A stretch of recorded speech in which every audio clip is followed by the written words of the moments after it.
regret to have to say that I read on my news feed this morning is that Archbishop Desmond Tutu from South Africa made his transition on Christmas Day. And he was 90 years old. And as you know, he's one of my faves.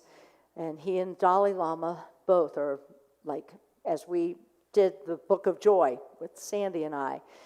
And one of his biggest regrets that he said in his 90th year was that he didn't get to see come into fruition a rainbow world. Think about that.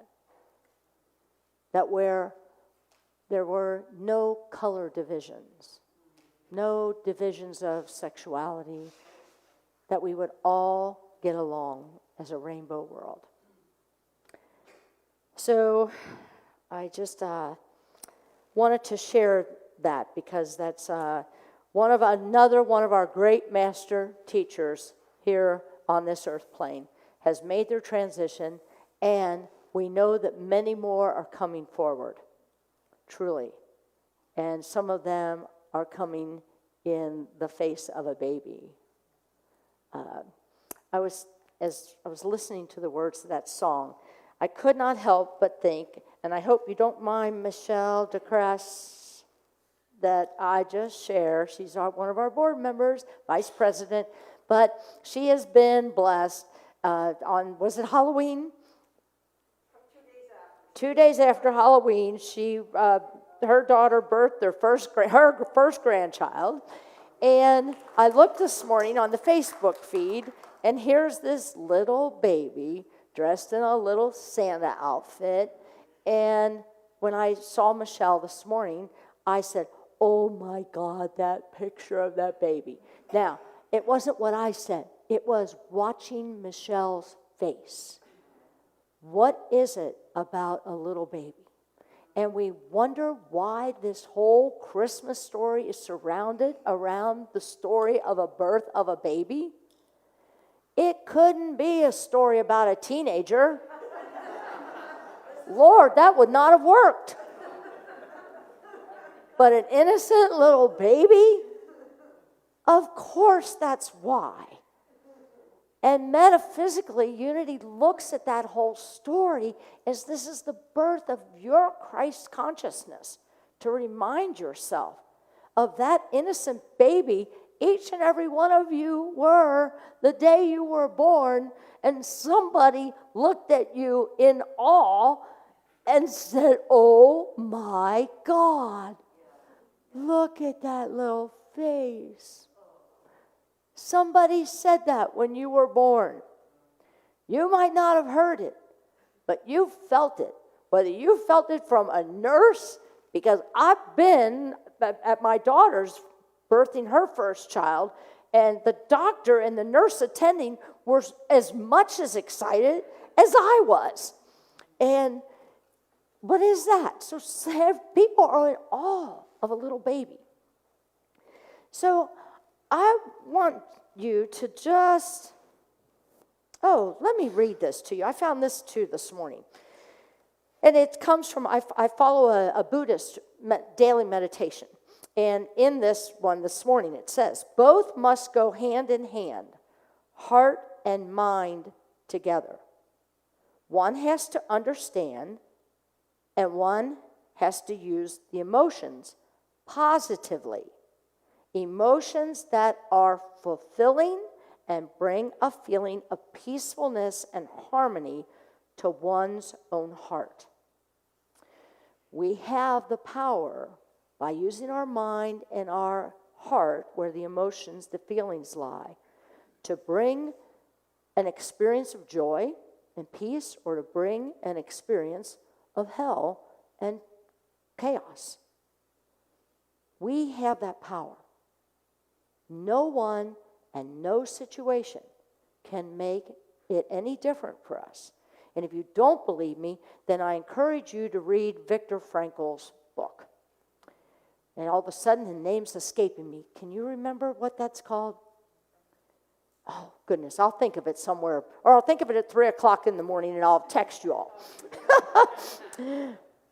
But it is a book about he was put into the Nazi prison camps, concentration camps, and everything was taken away from him.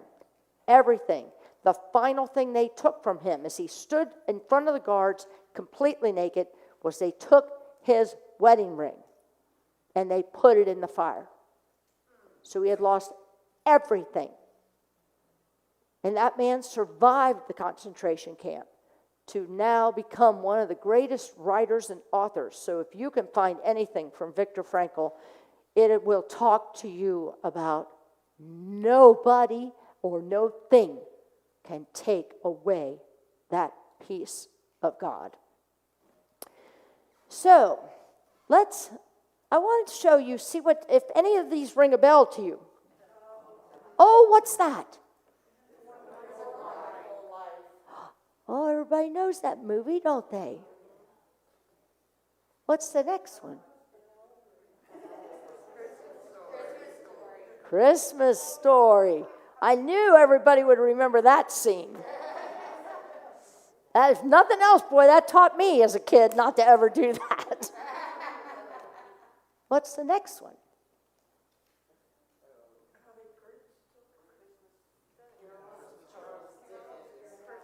Charles Dickens, A Christmas Carol. Scrooge, that's right, Jim. Scrooge. Right, let's go back to Scrooge just a minute. Right, that is when he is visiting the ghost of Christmas present. Right, he's looking in. Yep. Okay, the next one. The Grinch.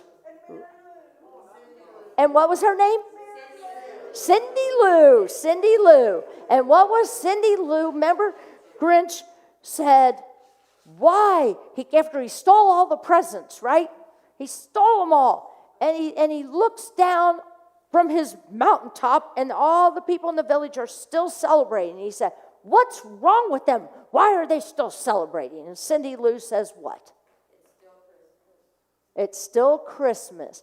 It's not about the presents, Scrooge, or Grinch, Mr. Grinch. It's about what's in your heart. Do we have another one? I can't remember if I did one more. That's it? That's it. Those are the biggies that I kind of thought you would remember. And why do you remember them? Why do you think you watch these over and over? I did a slew of them yesterday. I think I watched 3. And it just was, and literally, Michael sitting next to me on the couch, Michael is very proud to say that he doesn't cry. Now, I want to just tell you, this is how Michael cries. Welcome to my world.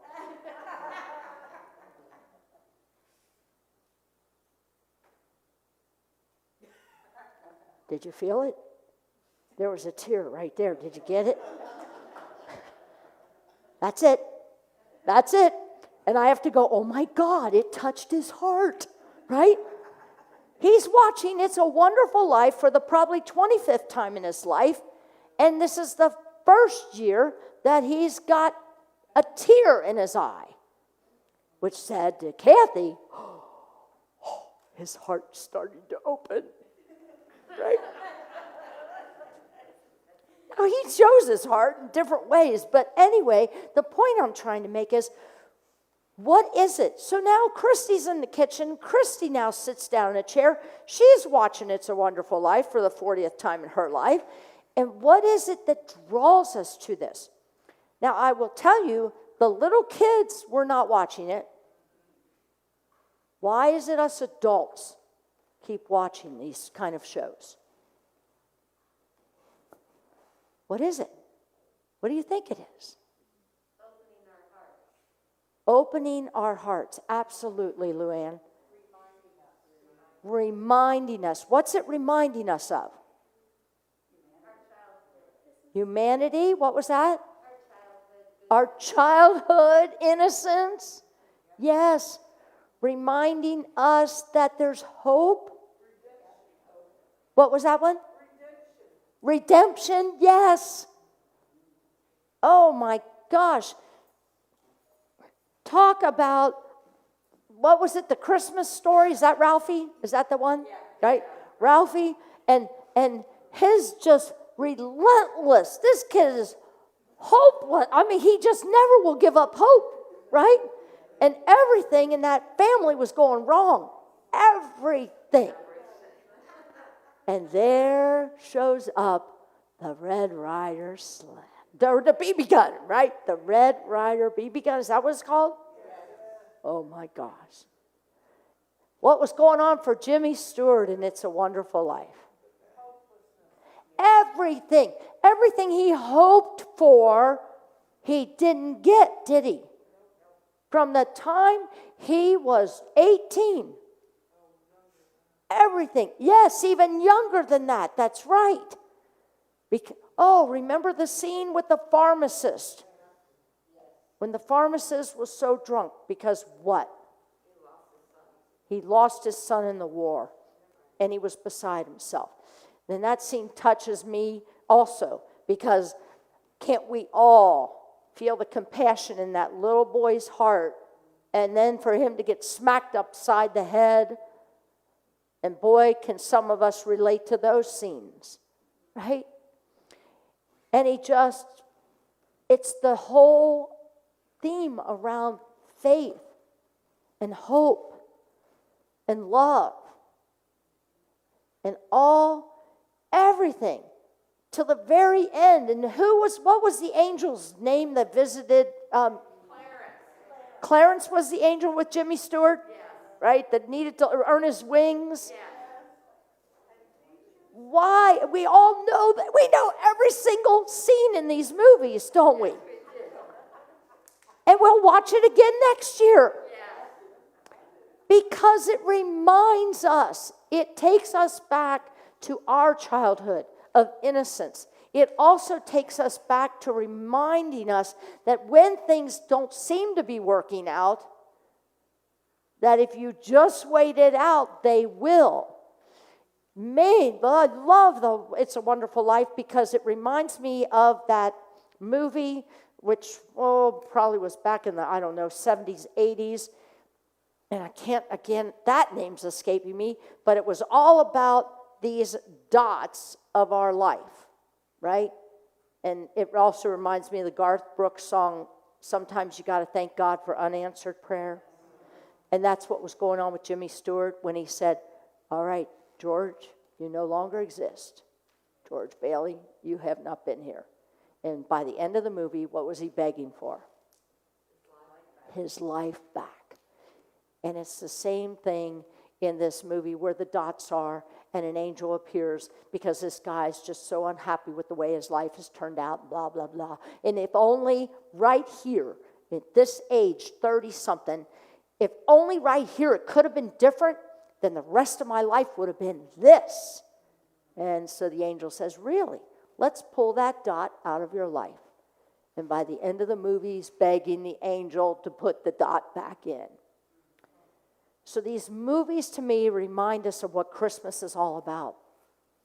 It is about, you know what? Faith and hope.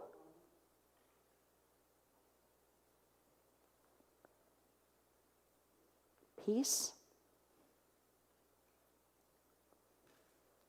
Love.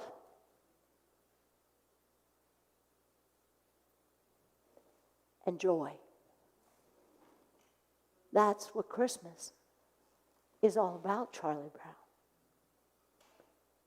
And we need to keep these movies in our heart to keep us remembering. We're not in the darkness. And every one of those characters thought they were in the darkness, didn't they? No. You were born in light, and you are the light. So my prayer is that you will always remember you are the light in this world. And go out and share your light. Even if it's just a smile. Even if it's, and if it takes, go to the hospital to the newborn area and just, I think we're still allowed in with masks on, in front of the window and just look at a baby and watch your whole face change. Or go to Michelle's Facebook, and you'll be able to see all the postings of a proud grandma with hundreds of pictures of a baby. So with that, I want to let's do our affirmation for the week. This is a little long, but I think it's important. Can we say it together? Christmas can be all year long. I will continue to draw on the spiritual principles from the Advent season: hope, peace, love, and joy. And the greatest of these is love. And the greatest of these is love. That's what Desmond Tutu was trying to teach the world. Wherever you are, Desmond, we know that God is there and all is well. Amen. Namaste. The Christ presence in me truly sees and honors that Christ presence in each and every one of you. Namaste.